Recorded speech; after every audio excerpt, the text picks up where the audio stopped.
केंद्र व राज्य सरकारने देशातील शेतकऱ्यांना 2014च्या लोकसभा निवडणुकीत भाजपचे सरकार आले तर आम्ही शेतकऱ्यांना उत्पादन खर्चाच्या 50% अधिक भाव देऊ, तसेच डॉक्टर स्वामीनाथन आयोग लागू करू, शेतकऱ्यांचा 7/12 उतारा 100 दिवसात कोर करू व विदेशातील काळा पैसा देशात आणू असे आश्वासन दिले होते। मात्र देशात व राज्यात सत्ता स्थापन होऊन 2 वर्ष पूर्ण झाले तरी सरकारने आश्वासनाची पूर्तता करण्यात आली नाही। उलट शासनाने 2016 ते 2017 कापसाला 4160 रुपये भाव जाहीर करून शेतकऱ्यांची थट्टा केली आहे। याचा निषेध करून शेतकऱ्यांच्या वतीने वर्धा येथील जिल्हाधिकारी कार्यालयासमोर धरणे आंदोलन करत घोषणाबाजी करण्यात आली आहे।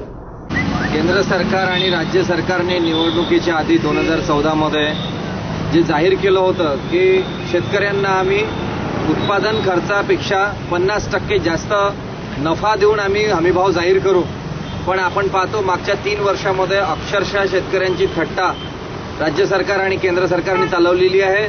कापूस हा विदर्भातला उत्पादन आहे, त्याच्यावर 2014-15 ला 50 रुपये, 15-16 ला 50 रुपये आणि 16-17 ला आता 60 रुपये, 4160 रुपये आता हमीभाव जाहीर करून केंद्र शासनाने अक्षरशः थट्टा लावलेली आहे।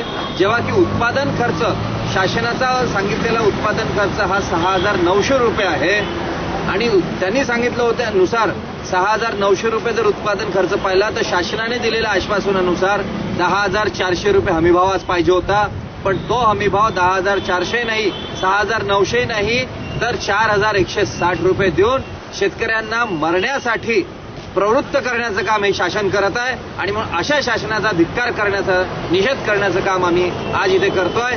जाहीर निषेध आम्ही इथे करतोय।